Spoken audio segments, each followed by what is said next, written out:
चक्षुमीलितं येन तस्मै श्रीगुरुवे नमः। गुरुवे गौरचन्द्राय राधिकाय तदालये कृष्णाय कृष्णभक्ताय तद्भक्ताय नमो नमः। हे कृष्णा करुणा सिंधु दीनबंधु जगत्पते गोपीश गोपीकान्त राधाकान्त नमोस्तुते। तप्त कांचनं गौरांगे राधे वृंदावनेश्वरी वृषभानुसुते देवी प्रणमाम्य हरिप्रिया। वाञ्छाकल्पतरुभ्यश्च कृपा सिन्धुभ्यैव च पतितानां पावनेभ्यो वैष्णवेभ्यो नमो नमः। हे कृष्णा करुणा सिंधु दीनबंधु जगत्पते गोपीश गोपीकान्त राधाकान्त नमोस्तुते। तप्त कांचनं गौरांगे राधे वृंदावनेश्वरी वृषभानुसुते देवी प्रणमाम्य हरिप्रिया। वाञ्छाकल्पतरुभ्यश्च कृपा सिन्धुभ्यैव च पतितानां पावनेभ्यो वैष्णवेभ्यो नमो नमः। जय जय श्री चैतन्य जय नित्यानंद जय अद्वैत चंद्र जय गौर भक्त वृंदा। जय जय श्री चैतन्य जय नित्यानंद जय अद्वैत चंद्र जय गौर भक्त वृंदा। जय अद्वैत चंद्र जय गौर भक्त वृंदा। जय जय श्री चैतन्य जय नित्यानंद जय अद्वैत चंद्र जय गौर भक्त वृंदा। जय श्री कृष्ण चैतन्य प्रभु नित्यानंद श्री अद्वैत गदाधरा शिवासादि गौर भक्त वृंदा। हरे कृष्णा कृष्ण कृष्ण हरे हरे राम राम राम हरे हरे हरे कृष्ण। आप सारे बहुत भक्तों का इस भागवत कथा में बहुत बहुत स्वागत है। और आज एक विशेष तिथि है जो कि परम वैष्णव में शिरोमणि श्रील वृंदावन दास ठाकुर का आज आविर्भाव तिथि है, प्राकट्य दिवस है। और वृंदावन दास ठाकुर हमारी संप्रदाय के एक महान आचार्य हैं। आज उनका आविर्भाव तिथि है तो उसके विषय में ही संक्षिप्त में हम चर्चा करेंगे, क्योंकि वृंदावन दास ठाकुर की जीवनी के बारे में कहना ये असंभव प्राय है। परंतु जितनी मति है, जितनी शक्ति है, जितनी योग्यता है, उसके अनुसार अवश्य वर्णन करेंगे। क्योंकि भक्तों का जीवन एक आदर्श होता है दूसरे भक्तों के लिए। किस प्रकार इन महाजनों ने, इन वैष्णवों ने अपने जीवन में कृष्ण भक्ति को प्रस्तुत किया। वास्तव में ये तो धाम के पार्षद होते हैं, भगवान के भक्त होते हैं, भगवान के पार्षद होते हैं। और ये इस संसार में हम जैसे जीवों को सिखाने के लिए आते हैं। कि कैसे भक्ति की जाए, कैसे कृष्ण का अनुसरण किया जाए, कैसे भगवान का स्मरण किया जाए, कैसे भगवान का भक्ति की जाए। वास्तव में वो तो धाम नित्य मुक्त जीव है, भगवत धाम के पार्षद होते हैं और इस पृथ्वी पर अवतरित होते हैं। चैतन्य चरितामृत में सुंदर वर्णन है वृंदावन दास ठाकुर के बारे में। ये वृंदावन दास ठाकुर और कोई नहीं, कृष्ण लीला ते व्यास वेद व्यास, चैतन्य लीला ते व्यास वृंदावन दास। गौर गणदेश दीपिका नाम का एक सुंदर ग्रंथ है जो कि कवि करणपुर ने लिखा है। उस ग्रंथ में कवि करणपुर बता रहे हैं कि वृंदावन दास ठाकुर कौन है। आगे चलकर हम चर्चा करेंगे कि वृंदावन दास ठाकुर ने क्या किया, परंतु कवि करणपुर उनका स्वरूप बताते हैं। वो है कौन? कृष्ण लीला ते व्यास कहे वेद व्यास। भगवान कृष्ण की लीला को रचा है किसने? वेद व्यास जी ने। और वही वेद व्यास चैतन्य लीला में वृंदावन दास ठाकुर बन के आए। वही वेद व्यास जिन्होंने कृष्ण लीला को लिखा, और वही वेद व्यास जो के चैतन्य महाप्रभु की लीला में आए तो वृंदावन दास। चैतन्य लीला ते व्यास वृंदावन दास। यही कविराज गोस्वामी भी कहते हैं, अरे चैतन्य महाप्रभु की जो आदि लीलाओं के व्यास हैं वो तो वृंदावन दास ठाकुर हैं। चैतन्य महाप्रभु की आदि लीलाओं के जो व्यास वृंदावन दास। और कवि करणपुर कहते हैं भगवान के सखाओं में से एक सखा है, द्वादश गोपाल हैं भगवान के सखाओं में से, जिसमें एक सखा है भगवान के जिनका नाम है कुसुमापीड़। भगवान के एक सखा का नाम है कुसुमापीड़, और ये कुसुमापीड़ और वेद व्यास दोनों ही वृंदावन दास ठाकुर के शरीर में प्रविष्ट हुए हैं। दोनों ही के अवतार हैं वेद व्यास वृंदावन दास ठाकुर, और इन्होंने ही चैतन्य भागवत नामक ग्रंथ की रचना की है। चैतन्य भागवत नामक ग्रंथ की रचना की है। वृंदावन दास ठाकुर का उद्धार उपकार हमारे लिए ये है कि उन्होंने आदि लीला वृंदा चैतन्य महाप्रभु की लीलाओं को हम जैसे बद्ध जीवों के लिए प्रस्तुत किया। वृंदावन दास ठाकुर की माता का नाम था नारायणी देवी और पिताजी का नाम था वैकुंठनाथ विप्र।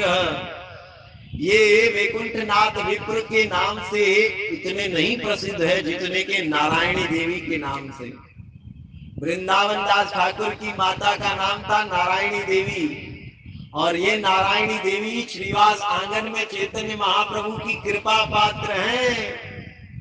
जब वृंदावन दास ठाकुर अपनी माता के गर्भ में ही थे उस समय उनके पिता का निधन हो गया, वो धाम वापस लौट गए। उस समय से नारायणी देवी चैतन्य महाप्रभु की लीलाओं का दर्शन नहीं किया वृंदावन दास ठाकुर ने, लेकिन नित्यानंदा प्रभु के सानिध्य में रहकर पूरे गौर मंडल को दर्शन किया और चैतन्य भागवत चैतन्य महाप्रभु की सारी लीलाओं को जान लिया नित्यानंद प्रभु के द्वारा।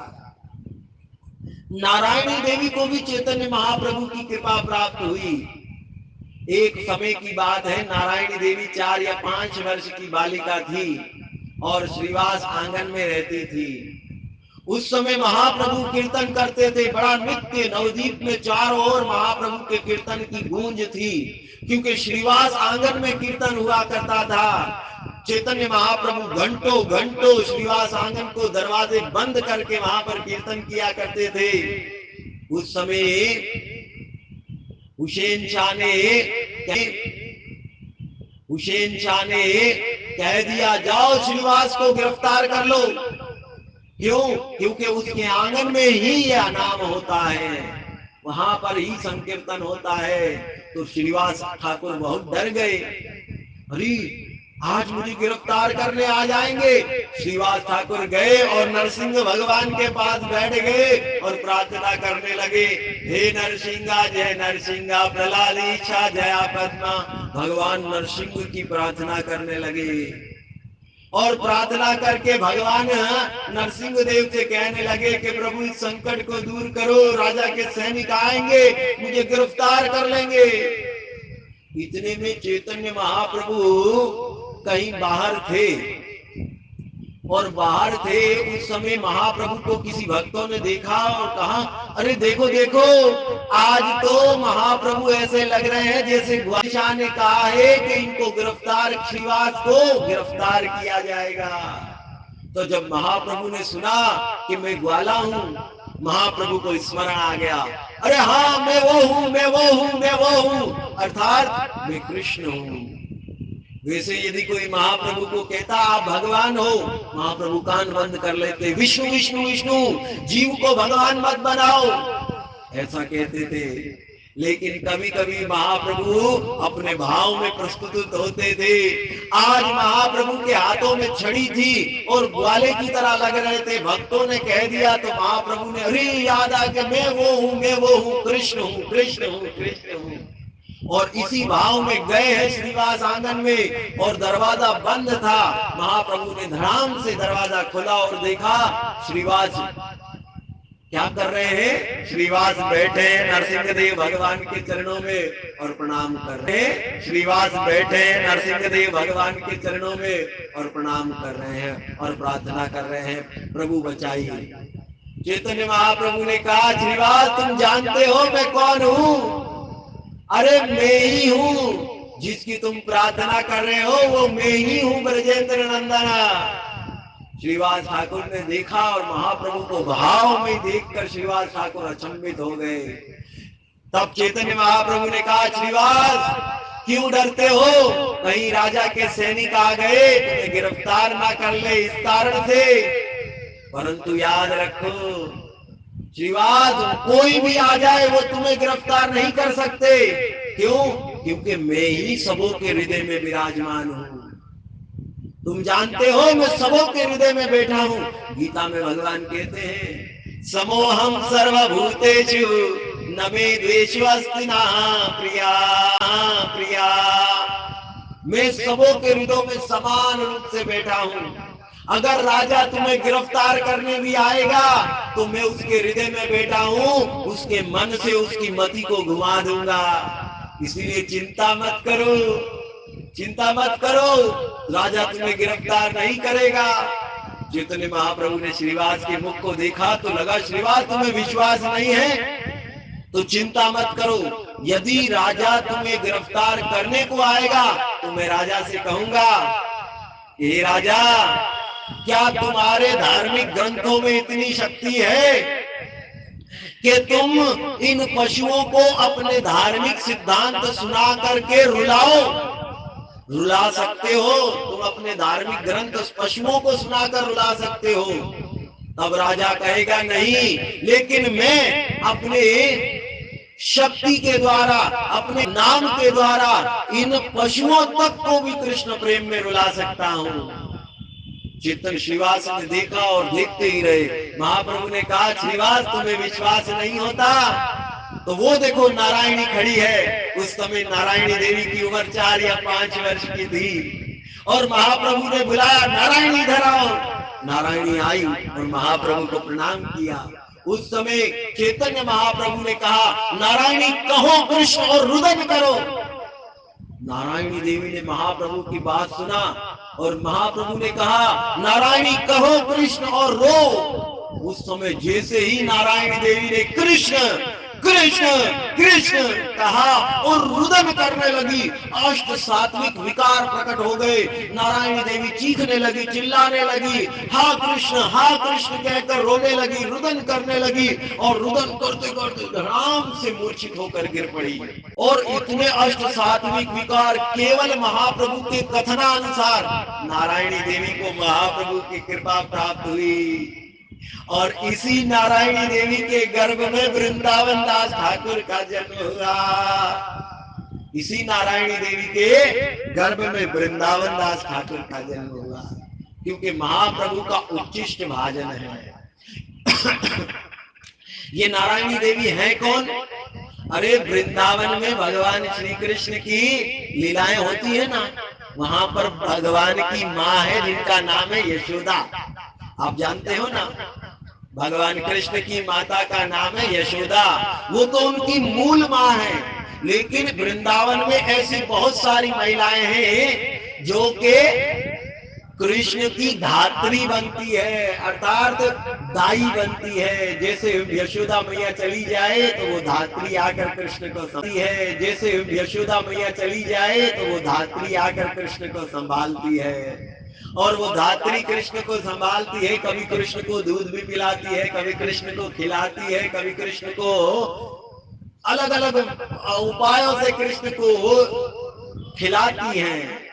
और उस धात्रियों में से एक है जिसका नाम है अंबिका, और अंबिका की बहन है किलिम्बिका, और यही किलिम्बिका चैतन्य लीला में नारायणी देवी के रूप में प्रकट हुई है।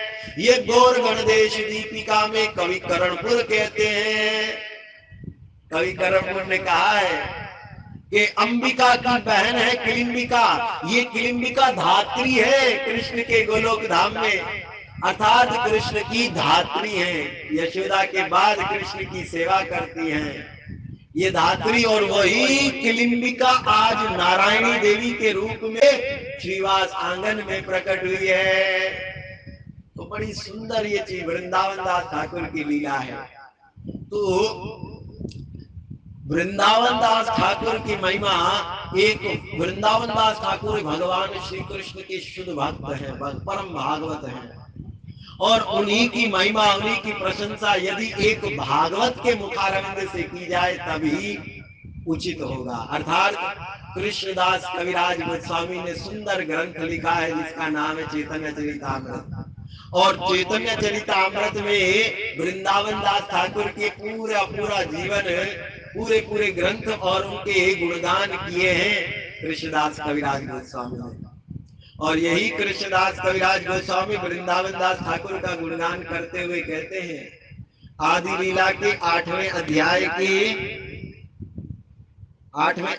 के 30वें श्लोक में वृंदावन दास ठाकुर का गुणगान करते हैं कृष्णदास कविराज गोस्वामी। देखिए, एक शुद्ध भक्त का गुणगान एक शुद्ध भक्त के मुखारविंद से ही होता है, तभी पूर्वोक्त संपूर्ण रूप से गुणगान हो सकता है। हम जैसे तुच्छ जीवों में शक्ति नहीं है ऐसे महाभागवतों का गुणगान करने के लिए।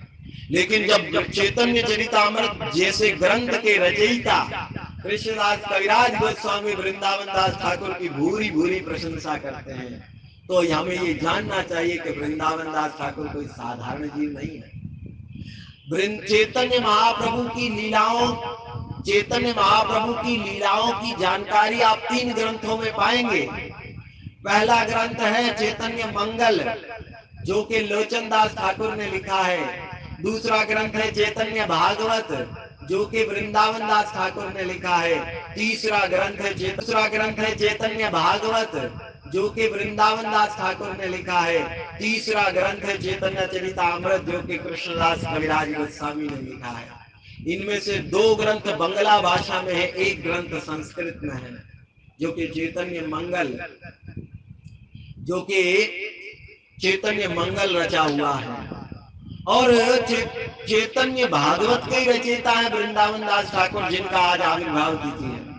वृंदावन दास ठाकुर ने जब अपना ग्रंथ लिखा, उस समय उन ग्रंथ का नाम उन्होंने चैतन्य मंगल लिखा। लेकिन जब लोचन दास ठाकुर ने अपने ग्रंथ लिखने के बाद उसका नाम चैतन्य मंगल रख दिया, तो वृंदावन दास ठाकुर का ग्रंथ का नाम बदलकर चैतन्य भागवत रख दिया। चैतन्य मंगल की जगह चैतन्य भागवत लिख दिया। अब यहाँ पर कविराज गोस्वामी चिंत का नाम बाद में बदला गया, क्योंकि लोचन दास ठाकुर ने अपने ग्रंथ का नाम चैतन्य भागवत लिख दिया, तो चैतन्य मंगल रखा है। तो कृष्णदास कविराज गोस्वामी कहते हैं, अरे मूढ़ लोक सुनी चैतन्य मंगल, चैतन्य महिमा याते जानिबे सकल। यदि आपको चैतन्य महाप्रभु की लीलाओं को जानना है तो अरे मूढ़ लोको, चैतन्य महाप्रभु की लीलाओं को जानने के लिए आप चैतन्य मंगल अर्थात चैतन्य भागवत पढ़ो। चैतन्य भागवत पढ़ो जो कि वृंदावन दास ठाकुर ने लिखा है। इस चैतन्य भागवत को पढ़कर आप चैतन्य महाप्रभु की सारी लीलाओं को जान जाएंगे। जो भी चैतन्य महाप्रभु की लीलाओं की जानकारी जानना चाहता है तो उस साधक को चाहिए कि वो वृंदावन दास ठाकुर द्वारा रचित चैतन्य भागवत को पढ़े। कृष्ण लीला ते वेग, कृष्ण लीला भागवत कहे वेद व्यास, चैतन्य लीला व्यास वृंदावन दास। चैतन्य लीला के व्यास वृंदावन दास ठाकुर, कृष्ण लीला के व्यास है वेद व्यास, और वही वेद व्यास चैतन्य महाप्रभु की लीला में वृंदावन दास ठाकुर बन के आए हैं और उन्होंने चैतन्य महाप्रभु की सारी लीलाओं को लिखा है। वृंदावन दास कैला चैतन्य भागवत, यहाँ श्रवण नाचे सर्व अमंगल। वृंदावन दास ठाकुर ने ये चैतन्य भागवत रूपी सुंदर ग्रंथ लिखा है। कृष्णदास कविराज गोस्वामी कहते हैं जो इस चैतन्य भागवत को पढ़ेगा निश्चित रूप से उसके जीवन के सारे अमंगल नष्ट हो जाएंगे। कोई भी अमंगल उस साधक के जीवन में नहीं रहेगा जो वृंदावन दास ठाकुर द्वारा रचित इस चैतन्य भागवत को पढ़ता है, सुनता है, श्रवण करता है। चैतन्य नीताए यहाँ ते जानी ने महिमा, याते जानी कृष्ण भक्ति सिद्धांते रसीमा। चैतन्य भागवत पढ़कर मनुष्य चैतन्य महाप्रभु तथा नित्यानंदा प्रभु की सारी महिमाओं को सत्य रूप में जान सकता है। अरे चैतन्य भागवत पढ़कर आप सारी की सारी चैतन्य महाप्रभु और नित्यानंदा प्रभु की लीलाओं को, महिमाओं को जान सकते हैं और भगवान कृष्ण की भक्ति के चरम निष्कर्ष तक पहुंच सकते हैं। आप ये भी जान जाएंगे चैतन्य भागवत पढ़कर कि जीवन का चरम लक्ष्य है राधा कृष्ण ब्रजेंद्र नंदन श्री कृष्ण की प्रेममयी भक्ति करना, यही जीवन का चरम लक्ष्य है। आप वृंदावन दास ठाकुर के ग्रंथ चैतन्य भागवत को पढ़कर जान जाएंगे। वास्तव में जीवन का लक्ष्य, जीवन का सार ये है कि आप राधा कृष्ण की प्रेममयी भक्ति कीजिए, लेकिन उस प्रेममयी भक्ति को करना कैसे है, सीखना कैसे है, वृंदावन दास ठाकुर द्वारा रचित चैतन्य भागवत में पाएंगे।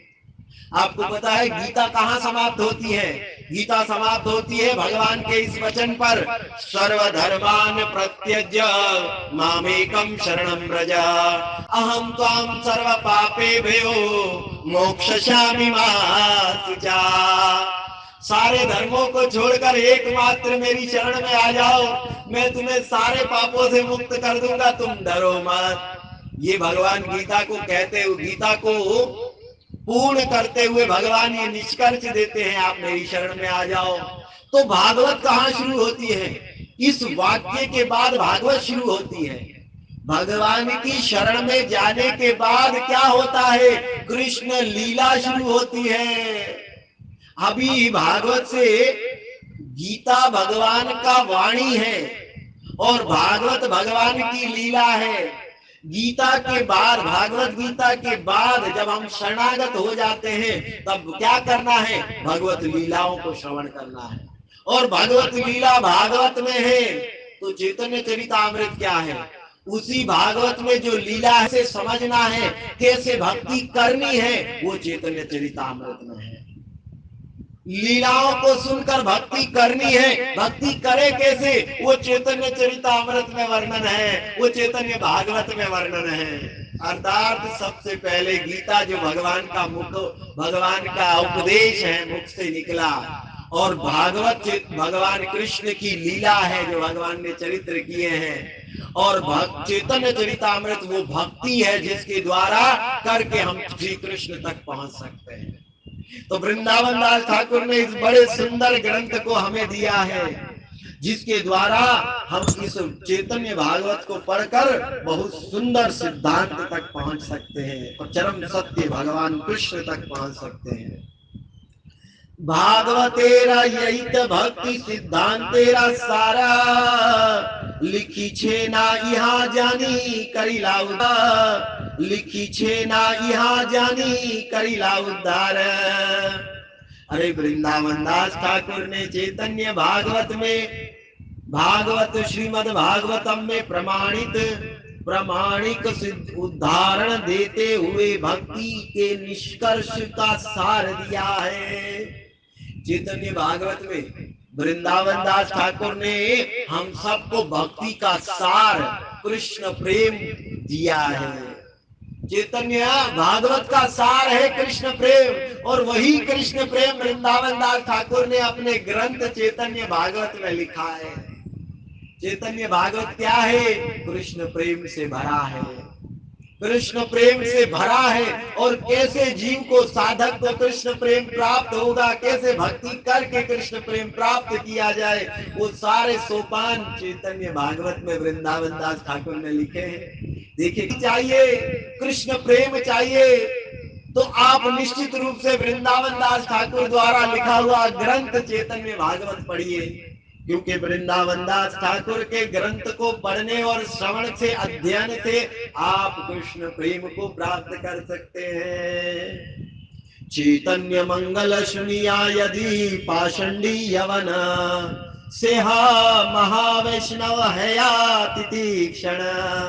इतना ही नहीं, कविराज गोस्वामी कहते हैं जो चैतन्य भागवत को पाषंडी नास्तिक व्यक्ति पढ़ता है, अरे बड़े से बड़ा पापी व्यक्ति भी इस चैतन्य भागवत को पढ़ता है तो वो तुरंत ही महान भक्त बन जाएगा। देखिए, चैतन्य भागवत में इतनी शक्ति है, यदि पाखंडी नास्तिक व्यक्ति भी, यदि पापी व्यक्ति भी इस चैतन्य भागवत को पढ़ता है, सुनता है, इस चैतन्य भागवत को पढ़ता है, सुनता है श्रद्धा के साथ, निश्चित रूप से वो भी महान कृष्ण भक्त बन जाएगा। महान कृष्ण, क्योंकि ये चैतन्य भागवत की शक्ति है, ये चैतन्य भागवत की शक्ति है। मनुष्य रचिते नाही एछे ग्रंथ, वृंदावन दास मुखे वक्ता श्री चैतन्य। अरे मनुष्य के अंदर इतनी शक्ति नहीं है कि वो चैतन्य भागवत जैसा ग्रंथ लिख सकता है। तो आप कहोगे वृंदावन दास ठाकुर ने लिखा, वो तो मनुष्य। अरे नहीं बाबा, नहीं। वृंदावन दास ठाकुर में मनुष्य, वृंदावन दास ठाकुर कोई साधारण मनुष्य नहीं है, वो तो भगवान के शुद्ध भक्त है, भगवान के पार्षद है। लेकिन यहाँ कविराज गोस्वामी कहते हैं मनुष्य रचित ऐसे ग्रंथ नहीं, मनुष्य के अंदर इतनी शक्ति नहीं है कि वो ऐसे ग्रंथ को लिख सकते हैं। तो फिर किसने लिखा? वृंदावन दास मुखे वक्ता श्री चैतन्य। अरे वृंदावन दास ठाकुर के मुख से श्री चैतन्य महाप्रभु स्वयं बोल रहे हैं। वृंदावन दास ठाकुर के मुखारविंद से, उनकी लेखनी से स्वयं चैतन्य महाप्रभु लिखवा रहे हैं। अरे मनुष्य में इतनी शक्ति नहीं है कि वो इस ग्रंथ को लिख सके, इस ग्रंथ को लिख सके, इतनी शक्ति नहीं है। ये तो चैतन्य महाप्रभु ने स्वयं वृंदावन दास ठाकुर की लेखनी से लिखाया है। यहाँ शिला प्रभुपाद भी एक सुंदर बात कहते हैं। एक मर्तबा एक भक्त ने शिला प्रभुपाद महाराज से पूछा, जब वो अपनी ही पुस्तक पढ़ रहे थे, पूछा प्रभुपाद आप अपनी ही पुस्तकें क्यों पढ़ते हैं, आप ही ने तो लिखा है। शिला प्रभुपाद ने उत्तर दिया, मैंने इन ग्रंथों को नहीं लिखा, ये तो कृष्ण ने आकर मुझसे लिखाया है, मैंने लिख दिया। लिखा है उसमें मैंने कुछ नहीं किया, भगवान ने लिखाया है। तो उसी प्रकार वृंदावन दास ठाकुर ने भी स्वयं चैतन्य महाप्रभु उनकी लेखनी में आकर लिखते हैं। ये सारे ग्रंथ साहित्य इतने जो लिखे गए हैं, ये भगवान स्वयं अपने भक्तों को प्रेरणा देकर लिखवाते हैं। स्वयं इन ग्रंथों की रचना भगवान को करवानी थी, इसीलिए भगवान अपने शुद्ध भक्तों के माध्यम से इन ग्रंथों की रचना करवाते हैं। साधारण मनुष्य नहीं है वृंदावन दास ठाकुर, स्वयं भगवान आकर उनसे ये ग्रंथ की रचना करवा रहे हैं। वृंदावन दास पदे कोटि कोटि नमस्कारा, छे ग्रंथ करीते हो तारिला संसारा। मैं वृंदावन दास ठाकुर के चरणों में कोटि कोटि कोटि कोटि नमस्कार करता हूँ, प्रणाम करता हूँ, जिन्होंने ऐसे ग्रंथ को हमारे समाज में इस पूरे विश्व को देकर इस पूरे विश्व का उद्धार कर दिया है। वृंदावन दास ठाकुर ने इस ग्रंथ को हम जैसे पतित आत्माओं को देकर हम सारे बद जीवों का उद्धार कर दिया। इसलिए मैं वृंदावन दास ठाकुर को कोटि कोटि कोटि नमन करता हूँ। ये कृष्णदास कविराज गोस्वामी कह रहे हैं, नारायणी नारायणी चैतन्य उष्टेरा भाजना, तहारे गर्भ जन्मिला श्री वृंदावन दास। अरे नारायणी देवी सदा चैतन्य महाप्रभु का झूठन खाया करती थी, और उसी झूठन की कृपा से आज नारायणी देवी के गर्भ में श्री वृंदावन दास ठाकुर प्रकट हुए हैं। ये नारायणी देवी चैतन्य महाप्रभु की माता जी हैं, और ये नारायणी देवी वृंदावन दास ठाकुर की माता जी हैं। नारायणी देवी चैतन्य महाप्रभु से अनुमति लेकर उनका उच्छिष्ट खाया करती थी, प्रसाद महाप्रसाद खाया करती थी। उसी कृपा के कारण आज नारायणी देवी के उदर में गर्भ में श्री वृंदावन दास ठाकुर जैसे महाभागवत प्रविष्ट हुए हैं। ये देखिए, ये महाप्रभु की कृपा है नारायणी देवी के ऊपर।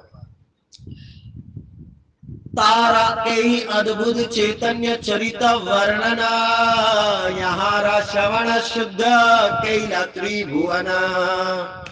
अहो श्री चैतन्य महाप्रभु की लीलाओं का कैसा ये अद्भुत वर्णन हुआ है। अरे तीनों लोकों में जो भी इसे सुनता है वो शुद्ध पवित्र हो जाता है। चैतन्य महाप्रभु की लीला कैसी अद्भुत है, कैसी चमत्कार है कि कोई तीनों भुवनों में कोई भी इसे सुनता है तो वो शुद्ध पवित्र हो जाता है। कोई भी इसे सुनता है तो वो शुद्ध पवित्र हो जाता है। केवल चैतन्य महाप्रभु की लीलाओं को सुनकर वो शुद्ध और पवित्र हो जाता है। एते भाजे लोक चैतन्य नीताया, खंडिवे संसार दुख पाइबा परमानंद। हर एक से मेरा आग्रह है कि आप चैतन्य महाप्रभु तथा नित्यानंदा प्रभु की भक्ति विधियों को अपनाइए। कविराज गोस्वामी कहते हैं, नम्र होकर मैं आपसे प्रणाम करता हूँ, विनती करता हूँ, भैया गौर निताय चांद और चैतन्य महाप्रभु की लीलाओं, चैतन्य महाप्रभु की भक्ति कीजिए, नित्यानंद प्रभु की भक्ति कीजिए। क्यों कीजिए? इस तरह भौतिक संसार के दुखों से मुक्त होकर आप भगवान की प्रेमा भक्ति को प्राप्त करेंगे। मेरा एक ही निवेदन है, आप सबों के चरणों में ये निवेदन है, भैया आप वृंदावन दास ठाकुर द्वारा रचित चैतन्य महाप्रभु और नित्यानंदा प्रभु की लीलाओं को पढ़िए, सुनिए, अध्ययन कीजिए, क्योंकि इनके सुनने, पढ़ने, अध्ययन करने से आपको कृष्ण प्रेम प्राप्त हो जाएगा। वृंदावन दास कैला चैतन्य भागवता, तहाँ ते चैतन्य लीला वर्णिने सकला। वृंदावन दास ठाकुर ने चैतन्य भागवत लिखा है और मैंने चैतन्य महाप्रभु की लीलाओं का पूरी तरह विस्तार से वर्णन किया है। वृंदावन दास ठाकुर ने चैतन्य भागवत लिखा है, और जिन चैतन्य भागवत में वृंदावन दास ठाकुर ने अंत लीला को विस्तार में नहीं लिखा, उन्हीं लीलाओं को मैं विस्तार में वर्णन करूंगा। तो प्रश्न उठता है, क्यों नहीं लिखा? क्योंकि वृंदावन दास ठाकुर के गुरु है नित्यानंदा प्रभु, और नित्यानंदा प्रभु का संग प्राप्त किया वृंदावन दास ठाकुर ने, और वृंदावन दास ठाकुर ने जब संग प्राप्त किया तो नित्यानंद प्रभु के संग में रहने के कारण, उनकी संग में रहकर उनकी लीलाओं का आस्वादन करने के कारण उनके लीलाओं इतने विस्तार में देखी और देखने के बाद लिखी बहुत बहुत विस्तार में नित्यानंद प्रभु की नित्यानंद प्रभु की लीलाओं को लिखा वृंदावन दास ठाकुर ने। लिखते ग्रंथ बहुत बड़ा हो गया, ग्रंथ बहुत बड़ा हो गया। तब विचार करने लगे ग्रंथ इतना बड़ा हो गया, इतना विस्तार हो गया, कहीं लोगों को पढ़ने में दिक्कत ना हो, इसीलिए अपने वर्णन को वहीं पर समाप्त किया। अंत लीला को चैतन्य महाप्रभु की अंत लीला को संक्षेप में लिखा। और यही कविराज गोस्वामी कहते हैं कि मैं उन्हीं लीलाओं को विस्तार से वर्णन करूंगा जिन लीलाओं को वृंदावन दास ठाकुर ने संक्षिप्त में लिखा है, क्योंकि यदि मैं भी विस्तार में करना जाऊं तो ये मर्यादा व्यतिक्रमण हो जाएगा, अर्थात अपराध हो जाएगा कि वृंदावन दास ठाकुर ने पहले से विस्तार में लिखा और मैं विस्तार में लिखने जाऊं तो ये नहीं, ये अपराध हो जाएगा। इसीलिए मैं उन्हीं लीलाओं को विस्तार में लिखूंगा जिन लीलाओं को वृंदावन दास ठाकुर ने संक्षिप्त में लिखा है, क्योंकि दोनों ही आचार्यों वैष्णवों के मन में था जीवेरे उद्धार, संसार के बदजीवों का उद्धार करने का विचार दोनों के हृदय में था, क्योंकि दोनों ने ही जीवों के लिए उद्धार का एकमात्र कारण है, एकमात्र उपाय है चैतन्य महाप्रभु और नित्यानंद प्रभु की लीलाएं। और उन्हीं लीलाओं को विस्तार में देकर वृंदावन दास ठाकुर और कविराज गोस्वामी ने हम जैसे बद जीवों पर बड़ा बड़ा बड़ा उपकार किया है।